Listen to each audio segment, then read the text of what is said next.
am taking you inside a very fascinating place built in medieval India. And no, this is not some secret underground basement or something. You see, every great civilization has contributed something to the world of architecture.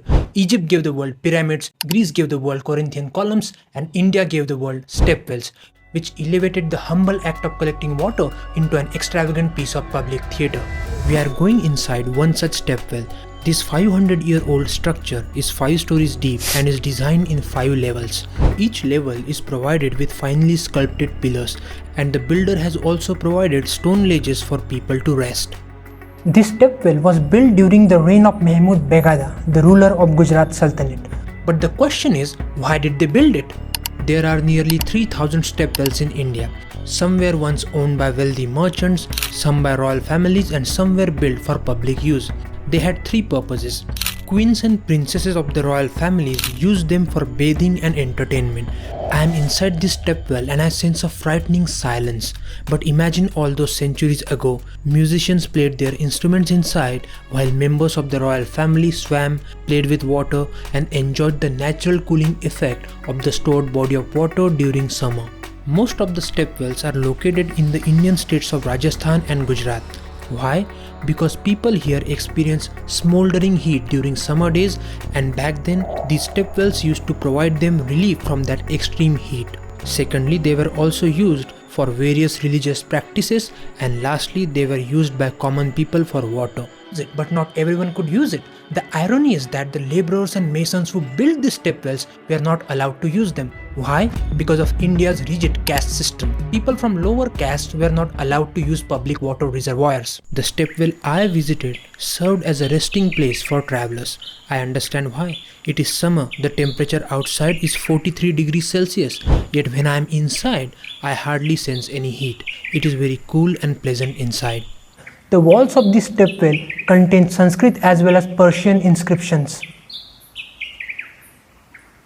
I have translated both of them. The Arabic inscription says, "The holy and wholesome water, the splendid traveler's rest house enclosed on 4 sides by carved and painted walls, and a grove of fruit trees with their fruit, a well and a pool of water for the use of man, was built in the reign of the Sultan of the Sultans of the age, established by the grace of God and of the faith, Abul Fath Mahmud Shah." Then it mentions a few details about the family tree of the ruler. Sanskrit inscription says the stepwell was built in December 1499 AD and also mentions the name of the ruler. As I said earlier, there are around 3,000 stepwells, but only around 400 are in usable condition. They were once very vital for the survival of Indian villages in drought-prone areas, because they provided a stable source of water for domestic use and irrigation.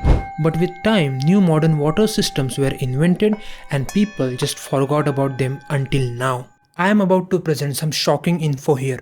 India has 16% of the world's population, but only 4% of the freshwater resources. Over 17% of India's groundwater aquifers are overexploited, means water is being extracted at greater rate than it is able to recharge. The reasons range from rising population to the rising demand for groundwater in agriculture.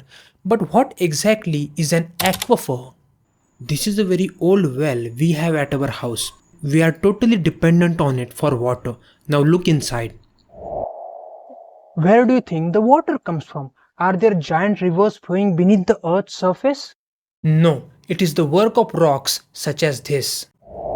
When a water-bearing rock readily transmits water to wells and springs, it is called an aquifer. The water accumulates because of these aquifers, but the rate of extraction is way higher than the rate of accumulation, and that is why major cities are facing a water crisis. And that's where these ancient stepwells come into the picture. Many Indian cities and villages that are facing acute water crisis are turning to ancient water storage techniques. These forgotten architectural wonders are making a comeback.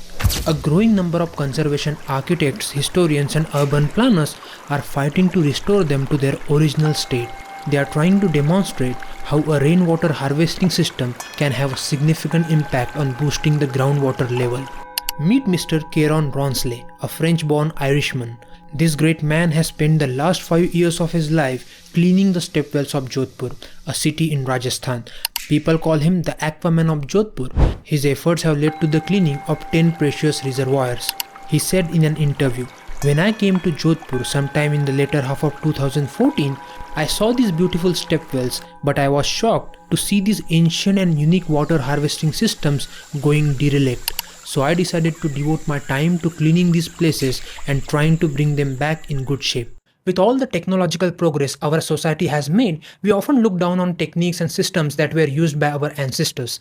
Take for example the city of Bangalore. This India's Silicon Valley has been facing a severe water crisis. Geographically, it is situated 900 meters above the sea level and has no access to major rivers or water bodies. More than 1400 years ago, the ancient Western Ganga dynasty realized this and started building the network of lakes in this region. And every successive dynasty that came after it did the same. In the 60th century, Kempe Gowda, the governor of Vijayanagara Empire, invented a cascading lake system that entirely changed the fate of this city. It is a system where when one lake fills up, the excess empties into the next one in the chain. The cascade system ensures both flood control and water conservation. There are total 6 such lake series in Bangalore. The self-sustaining localized lakes were mostly man-made. They stored rainwater to be used for domestic and agricultural needs during harsh summer months. It used to be so effective and beautiful that when the British first arrived in the city, they called Bangalore the City of Thousand Lakes. Even after knowing the fact that Bangalore has historically relied on lakes and tanks to meet its water needs, people just did not care about keeping these lakes clean. Today, almost all of these lakes are unusable because of pollution. Now in Bangalore, even with all the modern techniques of drilling, you cannot find water even after drilling to 1800 feet. When there were many clean lakes in Bangalore, drilling to 100 feet would result in striking water. The 2018 study by the government think tank predicts that 21 cities including Bangalore will run out of groundwater by 2030. If mitigation measures are not implemented, India faces a 6% loss in its GDP by 2050. Look, technology cannot solve everything. Sometimes we just have to use common sense and respect nature. Reviving all the ancient stepwells and lakes won't solve the water crisis, but it certainly will make a positive difference. Here are the 3 most beautiful stepwells in India, which tell fascinating stories from a bygone era. Chandbaudi, Rajasthan. It is one of the world's largest stepwells and was built to conserve water and provide relief from the extreme heat. Chandbaudi is an architectural marvel with 3,500 perfectly symmetrical narrow steps. Rani Ki Vav, a testimony to love. This is India's 100 rupee note. It features a stepwell that is located on the banks of Saraswati River. Also known as the Queen's Stepwell, Rani Ki Vav is the only stepwell to be declared a UNESCO World Heritage Site. It has steps that descend through multiple levels of carved pillars and over 800 sculptures, mostly based on the Hindu deity Vishnu's various avatars.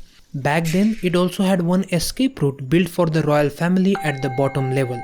Getting featured on the Indian currency, a 100 rupee note, has suddenly brought attention to this once unknown site.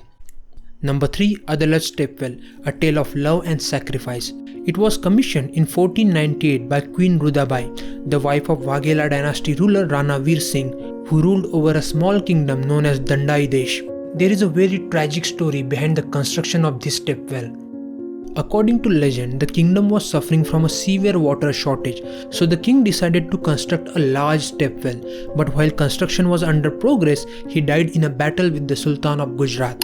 The Sultan then fell in love with Queen Rudabai and desired to marry her.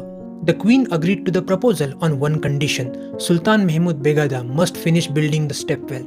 Following the completion of the stepwell, Queen Rudabai invited a few saints to take bath in the water, converting it into a holy water, and then she decided to end her life. She jumped into the well and died, ending the saga of building the stepwell in tragedy. Sultan, however, was so impressed by the stepwell's architectural brilliance that he did not want any replica of the stepwell to be built, and he caused yet another tragedy. He ordered the killing of masons and laborers involved in its construction. Their tombs can be found near the stepwell even today. The best way to explore these architectural wonders is to visit Indian states like Gujarat and Rajasthan. So that's it for today. Subscribe if you are interested in exploring human history, a history that is more than just wars, blood and betrayal.